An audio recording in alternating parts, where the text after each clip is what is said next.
Welcome everyone! Today, we are going to tackle Chapter 4, Law on Sales. Law on Sales. Another subject in civil law is the law of sales. In hospitality and tourism industry, entering into a contract of sale is one of the many activities the management is doing. Sale is a contract, hence as a general rule, is perfected from the time there is a meeting of the minds of the parties. The parties in this kind of contract are called the vendor or seller, and the vendee or buyer. Both have obligation to each other. The vendor is obliged to deliver and transfer ownership, while the vendee pays the price thereof. There shall be legal consequences when this obligation is breached. Hence, this chapter aims to understand the different rights, obligations, as well as the consequences in entering into a contract of sale. I am Jhastin May C, and I am going to start the discussion. The contract of sale. From the Article 1458, the contract of sale, one of the contracting parties obligates himself to transfer the ownership and to deliver a determinate thing, and the other to pay therefor a price, certain in money or its equivalent. In this article, it outlines that in a sale agreement, one party commits to transferring ownership and delivering a specific item, while the other party agrees to pay a definite price in money or its equivalent. This article underscores the fundamental obligations and considerations involved in a sale, emphasizing the necessity for clarity regarding the object being sold, the price to be paid, and the transfer of ownership. A contract of sale may be absolute or conditional. Moving on to the essential elements of contract of sale. Sale, by its very nature, is a consensual contract because it is perfected by mere consent. The essential elements of a contract of sale are the following. A. Consent or meeting of the minds, that is, consent to transfer ownership in exchange for the price. This refers to the agreement between the buyer and the seller regarding to the transfer of ownership of the object in exchange for the specified price. Both parties must willingly and knowingly agree to the terms of the sale. B.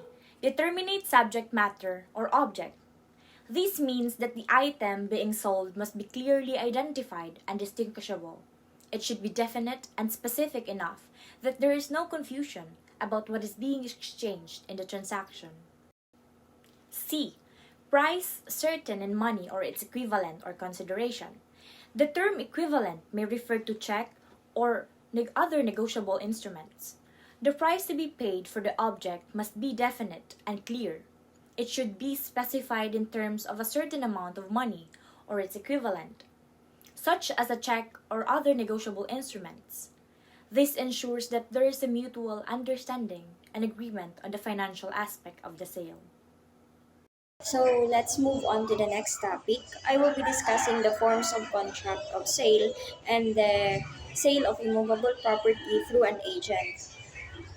So start itahan forms of contract of sale. So nakabutang ni diyan ang PowerPoint na nga the contract of sale is perfected at the moment there is a meeting of minds upon the things which is object of the contract and upon the price. So let us remember na an contract of sale is already perfected by mere consent. That's why it is also called consensual contract. Kay there is an agreement between the two parties. Thus, contract of sale may be made in writing or by word of mouth. Pero there are transactions nga diri hiya mako-consider nga valid if there is no writing. So these are the sale of real properties such as lands, buildings, and etc. Sale of movable property or personal properties if the price thereof is 500 pesos or more. Sale must Number 3 is sale which must be performed or executed only after more than a year from the time of agreement. So these transactions must be put into writing or mag-process ka mo in legal ways para mag-consider niya nga valid and diri ma-void. Kay usually in hiya nga mga transactions, pag diri hiya na put into writing or wala hiya valid nga documents nga valid documents regarding itong iyo transactions is magagamit hiya ha fraud or panluloko. Next is the sale of immovable property through an agent. When the sale of a piece of land or any interest therein is through an agent, the authority of the latter shall be in writing, otherwise the sale shall be void. So, let's say for example, ako is nagtatrabaho ako ha USA, and then ako kay may dako property nga na Pilipinas, but nag-decide ako to settle in the US. That's why gusto ko ibaligya ato nga property. Then ang akong cousin is amon akong ginsugo pamilihin buyer. And then han nakabilingan buyer nag-aderahin agreement nga yes amo ini nga amount so dito. Tas amo ginpalit ito nga property. Diri hiya mo consider as valid. Why? Kay waray special power of attorney. Ako as nakadto man ha abroad. So makadto ako I think may dito tinatawag nga place nga kakadtuan like nga pwede ako mag-request ng special power of attorney authorizing my cousin to act in behalf of me. So when you buy a property that nga an owner and the real owner is adto ha US or ibang mga lugar, make sure nga ito nga imong transaction is may daniya special power of attorney para diri ma-void an iyo transaction. Ngan diri ngan maging legal hiya. Good day everyone, I'm Ronalyn Raya, and moving on to the next topic, which is a contract of sale of a parcel of land must be in writing but not necessarily notarized. Through a conveyance of land is not made in a public document, meaning not notarized. It does not affect the validity of such conveyance. Meaning, a contract for the sale of land must be in writing to be enforceable, but not necessarily notarized. It is essential to check local laws for specific requirements regarding land sale contracts. Next are the two kinds of sale. 1. Absolute sale. A contract of sale is absolute when title to the property passes to the vendee upon delivery of the thing sold. An absolute sale refers to a complete and unconditional transfer of ownership without any conditions or reservations. It implies a straightforward and final transaction often used in the context of real estate or property sale. Next is conditional sale. Ownership remains with the vendor and does not pass to the vendee until full payment of the purchase price. A conditional sale involves a transfer of ownership that is subject to specific conditions or contingencies. These conditions must be met for the sale to be finalized. Common examples include requirements related to financing, inspections, or other agreed upon terms between the buyer and the seller.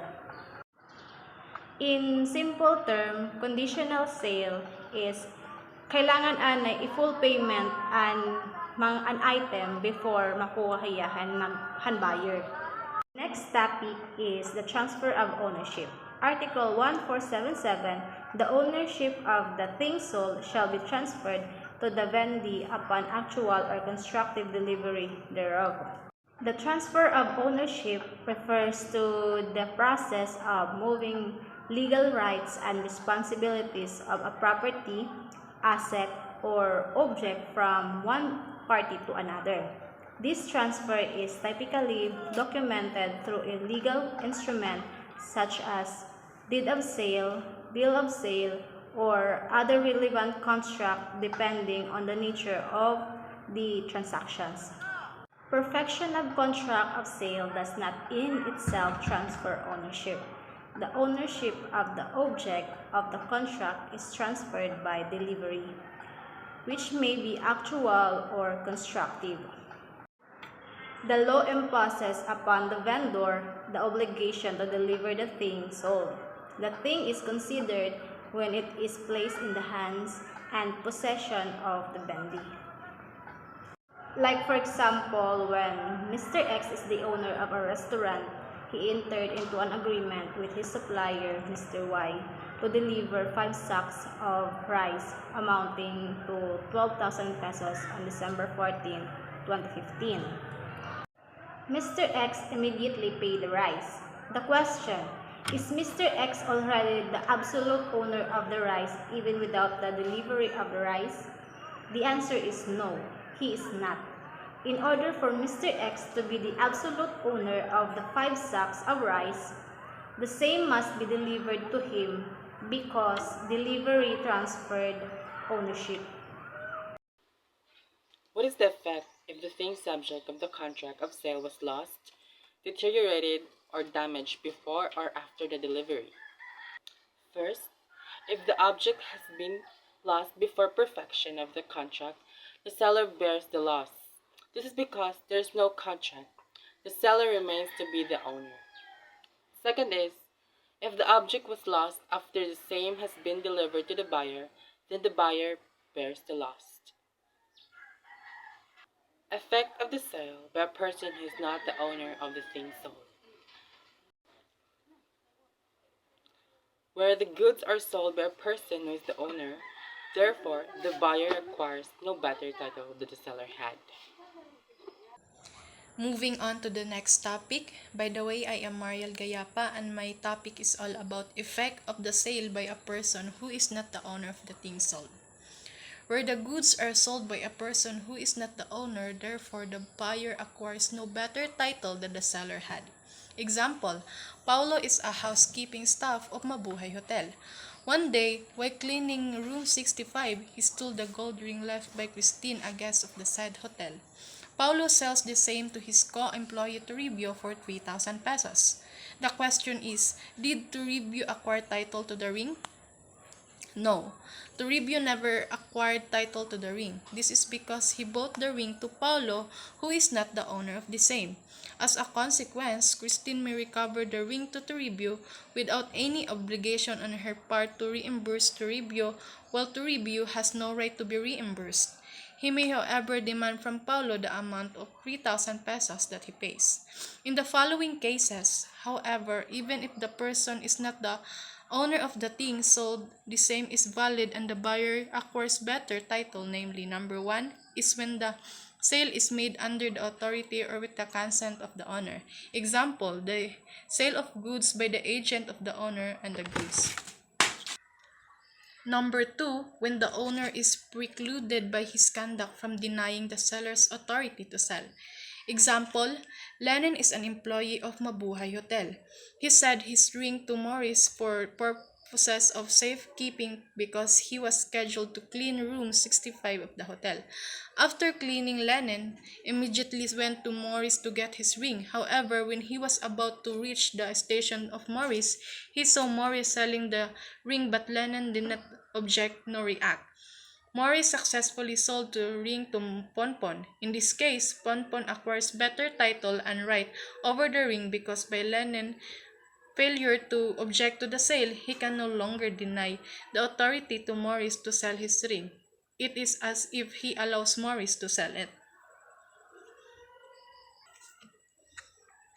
Number 3, when the sale is made under the provision of any factor acts, recording laws, or any provision of law enabling the apparent owners to dispose of the good as if he were the true owner thereof. Example, Diana is the registered owner of the parcel of land. She sold the same to Ponpon Hotelier. Diana and Ponpon executed a deed of absolute sale. The problem is that after the execution of absolute sale, Diana remains in possession of land title and that Ponpon did not register the deed of absolute sale to register deeds. Diana sold the same property to Lizelle, who is not the previous sale. Lizelle and Diana executed a deed of absolute sale and registered the same in her name to the registered deeds. In this case, Rizel has a better title over Ponpon because the name of Diana remains in the land title. Hence, Diana is still the apparent owner of the land to the Register of Deeds. It must be noted that Diana is no longer the owner when she sold the same property to Lizel because she has previously sold the property to Ponpon by virtue of deed of absolute sale they executed. However, because Ponpon failed to register it to the Register of Deeds, Diana presumed to be the owner of the land that enables her to sell to Lizel. Number 4. When the sale is made under statutory power of sale on or under of the court. Example, Toribio is indebted to Morris for the amount of 1 million pesos since Toribio failed to pay. Morris filed a case for collection of sum of money against Toribio. The court found that Toribio is ended liable. Considering that Toribio has more cash, the court ordered the sheriff to sell the car and other properties to Toribio in the public auction. In this case, the sheriff is not the owner of the thing sold, but because this was an order of the court, the sale made by the sheriff is valid. Number 5 is when the purchase is made in merchant store or in fairs or markets. So, good day everyone. I'm Raena Panis, and moving on to our next topic, which is Article 1484, or also known as Recto Law. So, the Article 1484, or known as Recto Law, was passed in order to protect the buyers on installment who, more often than not, have been victimized by sellers who, before the enactment of this law, succeeded in unjustly enriching themselves at the expense of the buyers, because aside from recovering the goods sold upon default of the buyer and the payment of 2 installments, still retain for themselves all amounts already paid, and in addition were adjudged entitled to damages such as attorney's fees, expenses of litigation, and cost. So basically, this Article 1484, also known as the Recto Law, is a law in the Philippines that provides protection for both buyers and sellers involved in installment sales of personal property. For example, let's say you want to buy a smartphone worth 25,000, but you can't afford to pay the full amount upfront. So the seller agrees to sell it to you on an installment basis, where you make monthly payments of 5,000 for 5 months. So through Article 1484, if you fail to make the payments as agreed, the seller has 2 options. Number 1, demand exact fulfillment of obligation. So this means that the seller can ask you to pay the remaining balance to complete the purchase. And number 2, cancel the sale. Meaning, if you are unable to make the payments, the seller has the right to cancel the sale and take back the smartphone. So the Recto Law only applicable if there is an absolute sale or contract of sale, and the object is personal property and not real property or land. And lastly, the transaction is installment. So basically, the Recto Law aims to balance the rights and protection of both the buyer and the seller in installment sales transactions. I am Cristine Kaye Metante, and now let's continue to discuss more about the topic of Ms. Panis regarding the Article 1484, the Recto Law. The law says, Recto Law covers sales of personal property on installment basis. The remedies of this Article 1484 are alternative. The 3 remedies provided for in the Recto Law are alternative and not cumulative, meaning the exercise of one would preclude the other remedies. I think it means that if the vendor have chosen one of the remedies to perform, then the other remedies cannot be performed, exercised, or carried out anymore. Consequently, should the vending mortgagor default in the payment of 2 or more of the agreed installments, the vendor mortgagee has the option to avail of any of the 3 remedies. Based from what I have understood about what I said regarding the Recto Law, the vendor or the vendor mortgagee may exercise any of the following remedies if the buyer or the vendor mortgagor fail to pay 2 or more of the agreed installments in the contract of sale of personal property. The 3 remedies are: first, exact fulfillment of the obligation should the vendee fail to pay. Second, cancel the sale should the vendee's failure to pay cover 2 or more installments. Lastly, foreclose the chattel mortgage on the thing sold. If one has been constituted, should the vendee's failure to pay cover 2 or more installments, in this case, he shall have no further action against the purchaser to recover any unpaid balance of the price. Any agreement to the contrary shall be void. That would be all. Thank you.